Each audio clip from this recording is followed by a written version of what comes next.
ఏది అయినా ట్రై చెయ్యి ఆచి చికెన్ మసాలా. ఆచి చికెన్ మసాలా. చెన్నయ్య, నేను ఇంటికి వెళ్తున్నాను, మిగతా వాళ్ళకి నువ్వు ఇచ్చేయి.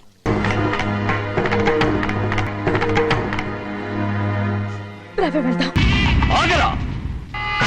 కూలి పని చేసుకుని బతికే పాలేరుగాడివి, నీ చేత సార చీరలు తీసుకోవడానికి నా కూతురు ఏమన్నా దిక్కుమాలింది అనుకున్నావా? ఏం చెప్తావు? నా సమానమని పోరా!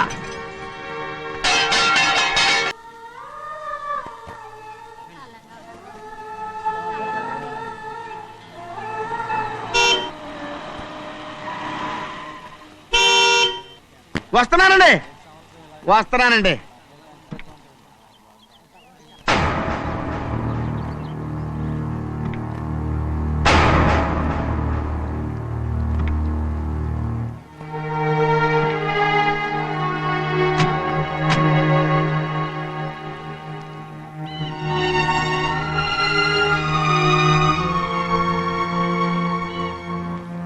చెయ్యాల్సిన ధర్మాన్ని చూడరా, జరిగిపోయిన పాపాన్ని నేను చూస్తావు.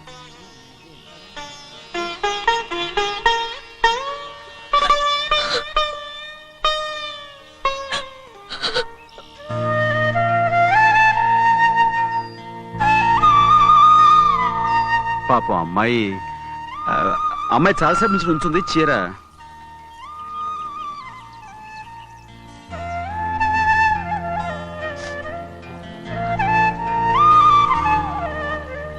ఏమండి? ఏంటి కోరి? నేను మా నాన్నగారి చేత్తో ఓ చీర తీసుకున్నా. వదినా, అడగటానికి నీకు అవమానం కాలేదా? నువ్వు నోర్మయ్యా చూడండి. చూడు గౌరి, నేను ఎప్పుడైనా మీ నాన్నగారి విషయంలో కాదన్నానా? ఆయనే మన మీద కత్తి కట్టాడు. సరే, నీ ఆశలేదే. ఏనాడు దక్కని మర్యాద ఈనాడైనా దక్కుతుందేమో. వెళ్ళి చూడు. వాణి, నాన్న అమ్మకు తోడేళ్ళు. అలాగే.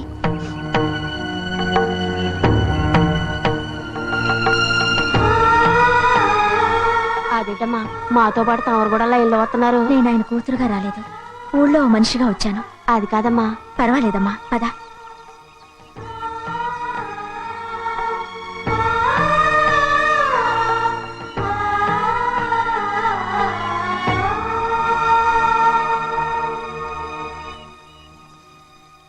చెన్నయ్య, నేను ఇంటికి వెళ్తున్నాను, మిగతా వాళ్ళకి నువ్వు ఇచ్చేయి.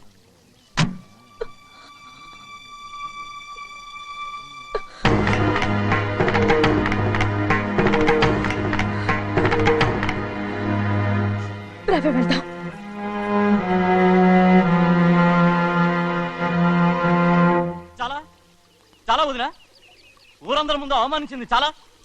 మనం ఎందులో తక్కువ? ఆస్తిలో తక్కువ? అంతస్తులో తక్కువ? లేకపోతే గౌరవంలో తక్కువ? వాడి ముందు నువ్వు చేతులు చాపి నుంచున్నావు.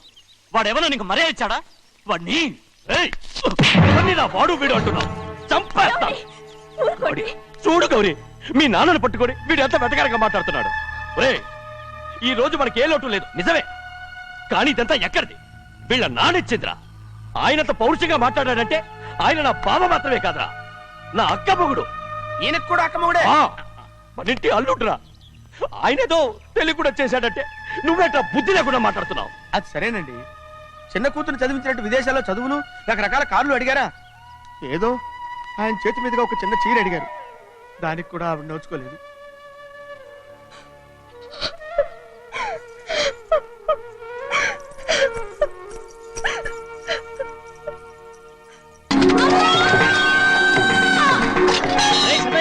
మన తోటలో కొబ్బరి చెట్టు తొలిపోత పూసింది, సంబరానికి ఏర్పాటు చేయి. మిమ్మల్ని చూడాలని వచ్చారండి. నన్నెవరూ చూడాల్సిన అవసరం లేదు. చెన్నయ్య, బయటకు వెళ్ళాలి, బండిది. అయ్యా, ఒక్క నిమిషం. అలాగని చెప్పమన్నారు. ఏమిటని అడుగుతున్నారు? ఆ చూపుకి అదేనండి అర్థం. మీ మనవరాలు పెద్ద మనిషి అయింది నాన్న. మన తోటలో కొబ్బరి చెట్టు పొత్తుకొస్తేనే సంతోషించారు. తమ కుటుంబంలో మొదటి వారసురాలు వయసుకొచ్చింది. ఆ విషయం చెప్పేద్దామని వచ్చారు. ఇది నా సొంత తోట, సంతోషపడ్డాను. అది నా సొంతం కాదు, దాని కన్నోడు సంతోషపడితే చాలు. మీరొచ్చి దీవిస్తే చాలు, నేను సంతోషపడతాను. ఎవరిని రమ్మంటావు? నన్న? అది ఆ ఇంటికి. అంతకన్నా చచ్చిపోమని చెప్పు. నాన్న, అంత పెద్ద తప్పు మేమేం చేసాం నాన్న? ఎప్పుడో చిన్న వయసులో నోరు జారి మాట్లాడినందుకు జీవితాంతం వెలివేస్తారా? జరిగింది మీరు మర్చిపోయి ఎలా మర్చిపోమంటావు ఆ నీచమైన మాటల్ని? నా గుండెలు మండిపోతున్నాయి. అవేమన్నా మామూలు మంటలా నీళ్లు పోస్తే ఆరిపోవటానికి? నేను ఈ మట్టిలో కలిసిపోయినా కూడా ఆ మంటలు చల్లారవు. ఎప్పుడో నా ఆస్తిలో సగం వాటా నీకు ఇచ్చేశాను. దాంతో నీ కూతురు చేసుకోవాల్సిన ముచ్చట్లు చేసుకుని సంతోషపడు. నేనేం చేసినా మీ ఆశీర్వాదం లేకుండా దాని ముచ్చట ఎలా తీరుతుంది నాన్న? దానికి అక్కడికి వచ్చి ఆశీర్వదించాల్సిన అవసరం లేదు. ఎక్కడుంది? నీ కూతురు బాగానే ఉంటుంది. నాన్న, నా కూతురు మొట్టమొదట కట్టే చీర నా పుట్టింటిదై ఉండాలి. ఆడపిల్ల అంటూ తీరకుండా గడప దాటకూడదంటారు. అది కూడా లెక్క చేయకుండా దాన్ని ఇక్కడికి తీసుకొస్తాను. మీ చేతులతో ఆశీర్వదించండి నాన్న. ఆహా, ఎలాగైనా కలిసిపోవచ్చని నీ మొగుడు చెప్పి పంపించాడా? అది ఈ జన్మలో జరగదు. కలదు. ఇలా చూడు, ఇది నేను పుట్టిన ఊరని, మీ అమ్మతో కాపురం చేసిన ఊరని ఈ ఊళ్ళో బతుకుతున్నాను. ఏదో వంక పెట్టుకుని ఇలా వచ్చి చీటీ మాటికి నా ప్రాణం తీస్తే నేను ఈ ఊరే వదిలి వెళ్ళిపోతాను. వద్దు నాన్న, కనీసం దూరం నుంచైనా మిమ్మల్ని చూసుకుంటున్నాను. ఆ సంతోషం కూడా నాకు లేకుండా చెయ్యొద్దు. ఇదిగో పెద్దయ్య, అలా వెళ్ళిపోతారేంటి? సంబరం అది చేయించమంటారా? అదే కొబ్బరి చెట్టు సంబరం చేయించమని మీరేగా చెప్పారు. ఊళ్ళో ఎవరేమనుకున్నా సరే మన మనసు తృప్తి ఇచ్చేది ఏదైనా తప్పని చేసేయాలి కదా. కొబ్బరి చెట్టు గురించి చెప్తున్నారు. మన ఆచారం చెడిపోకుండా చూసుకోవాల్సిన బాధ్యత మనకు ఉందా లేదండి? మాట్లాడు. కొబ్బరి చెట్లు పోతకొచ్చినాయి అన్నారు కదండి, దాని గురించి. మీ చేత ప్రేమగా కాస్త నీళ్లు పోసారు అనుకోండి, పిచ్చి తల్లి కళకళ్ళాడిపోద్ది. ఇప్పుడు కూడా కొబ్బరి చెట్టు గురించే చెప్తున్నారు. మరే హాయ్ ఏంటంటే ఆలోచిస్తున్నారు? సంబరం అది చేయించమంటారా? నా మనసు ఏం బాగలేదు. ఆ సంబరం ఏదో నువ్వే చేసినా.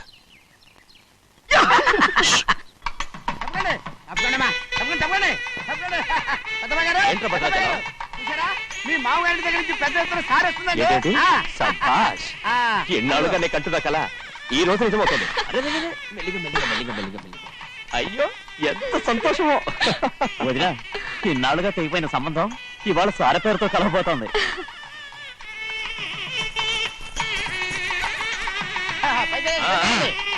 చూసావా?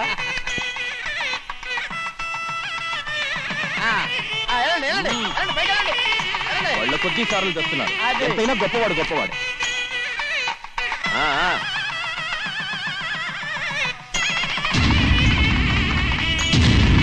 ఆగరా! ఇంకో అడుగు ముందుకేసావంటే నరికి పారేస్తాను. కూలి పని చేసుకుని బతికే బాలేరుగాడివి నీ చేత సార చీరలు తీసుకోవడానికి నా కూతురు ఏమన్నా దిక్కుమాలింది అనుకున్నావా? పుట్టింటి సారి కావాలని గౌరమ్మ గారు అడిగారు, అందుకని పడివాడి చేతికిచ్చి పంపిస్తాడని యజమాని. ఇన్నాళ్ళుగా మా రెండు కుటుంబాలు విడిపోవడానికి కారణం నువ్వేరా? ఆయన పంపిస్తే మాత్రం సిగ్గు చరం లేకుండా నువ్వెలా వచ్చావు? పని వాళ్ళకి సిగ్గు ఎక్కడ ఉంటుందండి? పని వాళ్ళని చూసాడా పెద్దనా నెత్తికెక్కించుకున్నారు, వాళ్ళు ఇష్టం వచ్చినట్టు ప్రవర్తిస్తున్నారు. భద్రాచలం ఏంటి ఒక్క తన్ను అంటే భద్రాచలంలో పడతావు. రే కాకరం, నువ్వేంట్రా మధ్యలో ఈ ఇంటి యజమానిలో మాట్లాడుతావు? ఏంటి అనుకుంటే ఇంటి యజమాని కాలేదా? నౌకర్ వదలతో ఏంట్రా మాటలు? అవును. ఆ దరిద్రాన్ని తీసుకెళ్ళ మనం. తీసుకెళ్ళండి, మొత్తం తీసుకెళ్ళండి. వెళ్ళి నీ యజమానితో చెప్పు, సారంటే బిచ్చం కాదు నౌకర్లతో పంపించడానికి. ఆయన పంపినా పంపకపోయినా, వచ్చినా రాకపోయినా ఆయన కూతురికి ఏ లోటు రాదు, మనవరాలకి ఏ లోటు రాదు. వాళ్ళిద్దరిని ఆయన కంటే బాగా చూసుకుంటానని చెప్పు. వెళ్ళరా. రే ఆగరా, ఇంకో మాట కూడా వెళ్ళి చెప్పు. నౌకర్ గాడితో పంపిన సారే నా కాలిగోటితో సమానమని. ఏం చెప్తావు? నా కాలిగోటితో సమానమని. పోరా.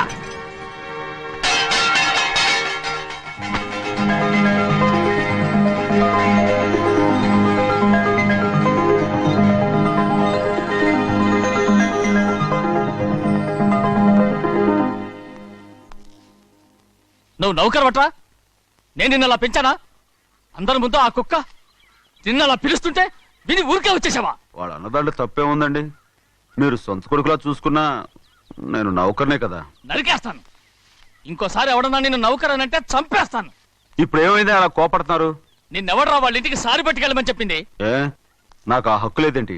ఈ ఇంట్లో నీకు అన్ని హక్కులు ఉన్నాయి, కానీ ఆ ఇంటికి నువ్వు ఎందుకు వెళ్ళావని అడుగుతున్నాను. మీరేగా సంబరం చేయమని చెప్పింది. రేయ్, ఈ నాటకాలన్నీ నా దగ్గర ఆడద్దు. నేను అన్నదే పూతకొచ్చిన కొబ్బరి చెట్టు గురించి. నేను మీ మనవరాల గురించేమో అనుకున్నాను. ఊరికే దబాయించుకో. నువ్వు చేసింది తప్పే. నేను చేసింది రైటే. ఝన్ ఝన్ ఝన్ తెలుగు